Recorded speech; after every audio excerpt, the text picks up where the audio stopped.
PSM certification நீங்க படிக்கிறீங்கன்னா, இந்த video டிஸ்கிரிப்ஷன்ல வந்து பிளேலிஸ்ட் லிங்க் குடுத்துருக்கேன். அத கிளிக் பண்ணி ப்ரீவியஸ் வீடியோஸ்லாம் பார்த்துக்கோங்க.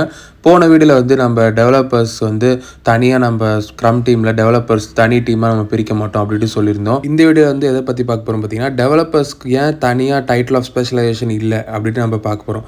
இந்த டைட்டில் ஆஃப் ஸ்பெஷலைசேஷன் வந்து எக்ஸ்டர்னலா தான் இல்ல, இன்டர்னலா இருக்கும். அது எப்படி உங்களுக்கு சொல்றது பார்த்தீங்கன்னா, இப்போ ஒரு ஸ்க்ரம் டீம் வந்து கிளையன்ட் ரிவ்யூல இருக்கும்போது, அந்த டீம் வந்து ஒரே டீம் தான். அந்த டீம்ல வந்து ஸ்ப்ளிட்டிங் கிடையாது. டெவலப்பர்ஸ், டெஸ்டர்ஸ் அந்த மாதிரி எந்த ஒரு ஸ்ப்ளிட்டிங்கும் கிடையாது. இதே இது அந்த இன்டர்னலா அவங்களுக்குள்ள இவங்க டெவலப்பர்ஸ், இவங்க வந்து ஸ்க்ரம் மாஸ்டர், இவங்க வந்து ப்ராடக்ட் ஓனர் அப்படின்ட்டு அவங்களுக்குள்ள ஒரு ஸ்ப்ளிட்டிங் இருக்கும். சரிங்களா? இந்த பர்ட்டிகுலர் ஸ்ப்ளிட்டிங் வந்து அவங்க ஒர்க் என்வாயர்மெண்ட்ல மட்டும் தான். மற்றபடி கிளையண்ட்டை வந்து அவங்க மீட் பண்ணும்போது எந்த ஒரு ஸ்ப்ளிட்டிங் இல்லாமல் அவங்க ஒரே டீம் அப்படி தான் அவங்க ஃபோக்கஸ் பண்ணுவாங்க. அதுதான் ஸ்க்ரம்மும் வலியுறுத்துது.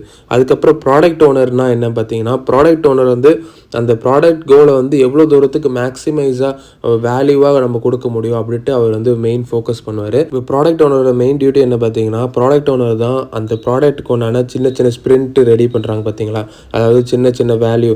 இப்போ வந்து வாட்டர் ஃபாலில் வந்து எல்லா ஃபியூச்சர்ஸுமே கம்பைன் பண்ணி அதை வந்து டெலிவரி மொத்தமாக பண்ணுவாங்க. அந்த கம்பைன் பண்ணி டெலிவரி பண்ணாமல் வச்சுக்கிறது தான் பேட்சிங் அப்படி சொல்கிறாங்க. டோட்டல் பேட்சிங்கும் கம்பைன் பண்ணி மொத்தமாக ரிலீஸ் பண்ணுறது தான் பிக் பேங் ரிலீஸ் சொல்கிறாங்க. அந்த big bang release of fashion தான் வாட்டர் ஃபால் மாடலில் யூஸ் பண்ணுவாங்க. அதனால தான் லேட் ஃபீட்பேக் கிடச்சி அது ஒரு ட்ராபேக்காக இருந்தது.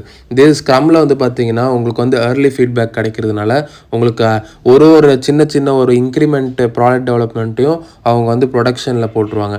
அந்த ப்ரொடக்ஷன் ரிசல்ட்ஸு அதுக்கப்புறம் மார்க்கெட் சேஞ்சஸை பேஸ் பண்ணி அடுத்தடுத்த இன்க்ரிமெண்ட் எப்படி நம்ம வந்து கரெக்டாக ப்ரியாரிட்டைஸ் பண்ணி ஆர்டர் பண்ணுவாங்க. அதனால் ப்ராடக்ட் ஓனரோட முக்கியமான கோல் என்ன பார்த்தீங்கன்னா, முக்கியமான வேலை என்ன பார்த்தீங்கன்னா, அந்த ப்ராடக்ட் கோல் ஃபைனல் ப்ராடக்ட் கோலை வந்து சின்ன சின்னதாக ஸ்ப்ளிட் அப் மாதிரி பண்ணி அதை வந்து சின்ன சின்ன மினி ப்ராஜெக்ட் சொல்லலாம். மினி ப்ராஜெக்ட்டை ஒரு மினி ப்ராஜெக்ட்டையும் ஒரு ஸ்ப்ரிண்ட்டில் வந்து எந்த ஒரு மினி ப்ராஜெக்ட் எந்த ஒரு ஸ்ப்ரிண்ட்டுக்கு ஹை வேல்யூ இருக்கோ அதுதான் ஃபஸ்ட்டு ஸ்ப்ரிண்ட்டாக பண்ணுவாங்க. அந்த மாதிரி highest to lowest value base பண்ணி அந்த ப்ராடக்ட் கோலை ரீச் பண்ணுவாங்க. இதுதான் ப்ராடக்ட் மேனேஜரோட மெயின் கோல். இப்போ இந்த பிக்சர் பார்த்தா உங்களுக்கு இன்னும் நல்லா கிளாரிட்டியாக புரியும். இல்லை ஏதாவது டவுட்ஸ் இருந்தால் கமெண்ட் செக்ஷனில் கமெண்ட் பண்ணுங்கள்.